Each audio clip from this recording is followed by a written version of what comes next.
হিজাব ছাড়া বের হলে হয়তো ধরে নিয়ে যায় কিনা আল্লাহ তাআলা জামাত ক্ষমতায় আসলে বা ইসলামী দৃষ্টিভঙ্গিতে জীবনযাপন করলে নারীরা ঘরে ঢুকে যাবে, নারীদের অধিকার থাকবে না, নৈতিকতা এবং শালীনতার যে সীমা আল্লাহ তাআলা দিয়েছেন ওটা রক্ষা করে তারা সব কাজে তারা যেতে পারে। সেটা আপনারা দেবেন কি? নিশ্চয়ই নিশ্চয়ই। নারী সহকর্মী আছে বা নারী বন্ধু বান্ধব যারা রয়েছে আমাদের সমাজে, তারা একটু নানান সময় সন্দেহের মধ্যে থাকে যে জামাত যদি ক্ষমতায় আসে তারা চাকরি করতে পারবে কিনা স্বাধীনভাবে, তারা স্বাধীনভাবে মতামত প্রকাশ করতে পারবে কিনা, তারা স্বাধীনভাবে রাস্তায় নামতে পারবে কিনা, মানে কি আসলে কি পারবে? নিশ্চয়ই পারবে। এ ব্যাপারে তো আমরা মনে করি যে একটা বিভ্রান্তি, একটা অপপ্রচার, একটা মিসপ্রোপাগান্ডা সমাজে আছে, ইসলামোফোবিয়া যেটাকে বলা হয়, যে ইসলাম বা ইসলামী দৃষ্টিভঙ্গিতে জীবনযাপন করলে নারীরা ঘরে ঢুকে যাবে, নারীদের অধিকার থাকবে না কর্মক্ষেত্রে, যেটাকে আরও একটু খুব সহজ ভাষায় যদি বলি এম্পাওয়ারমেন্ট অফ উইমেন্স, যে কথাটা অনেকে মনে করে যে নারীর ক্ষমতায় হিজাব ছাড়া বের হলে হয়তো ধরে নিয়ে যায় কিনা আল্লাহ তাআলা ক্ষমতায় আসলে।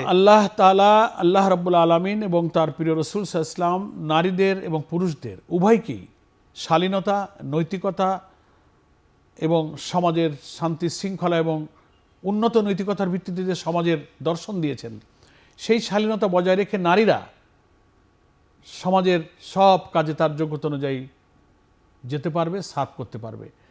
ডাক্তার, ইঞ্জিনিয়ার, সরকারের উচ্চ পদে, রাজনীতিতে, সব জায়গাতেই নারীরা দায়িত্ব পালন করতে পারবে, রাষ্ট্রেও পারবে, রাজনীতিতেও পারবে, সমাজেও পারবে এবং করছে হতে। আমাদের জামাত ইসলামীতে সংগঠনের মধ্যেও তো আমাদের বিশাল সংখ্যক নারীরা আছেন।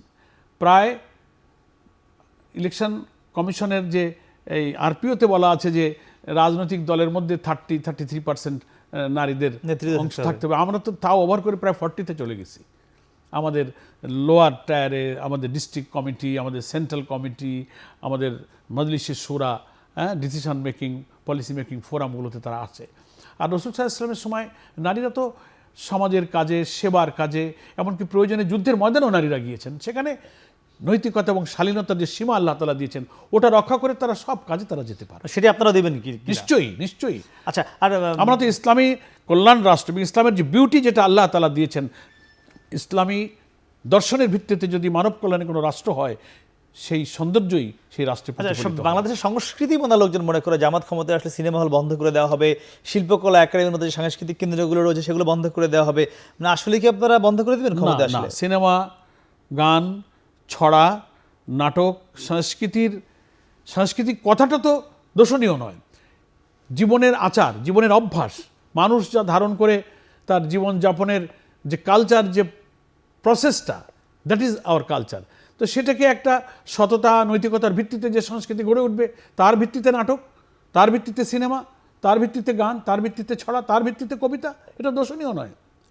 একটা মেশিন তো কোনো দোষণীয় নয়। ওটাকে আপনি কী কাজে লাগাবেন? চরিত্র বিধ্বংসী কাজে লাগাবেন না চরিত্র গঠনের কাজে লাগাবেন? আপনি কাজে লাগাবার সিস্টেমটাই হচ্ছে এখানে ফ্যাক্টর। সিনেমা হচ্ছে এই বিজ্ঞানের এই চরম উৎকর্ষতার যুগে এটা একটা মিডিয়া, এটা একটা মানুষের কাছে কোনো তথ্য, কোনো জীবন আলেখ্য, কোনো ঘটনাকে তুলে ধরে মানুষকে সেদিকে আকৃষ্ট করার একটা মাধ্যম। তো ওটাকে আমি সততা, নিষ্ঠা এবং চরিত্র গঠন, সমাজ গঠন, রাষ্ট্র গঠনের কল্যাণকর কাজে লাগাবো, ব্যাস। জাস্ট একটা অল্টারনেটিভ, একটা সাবস্টিটিউট হবে।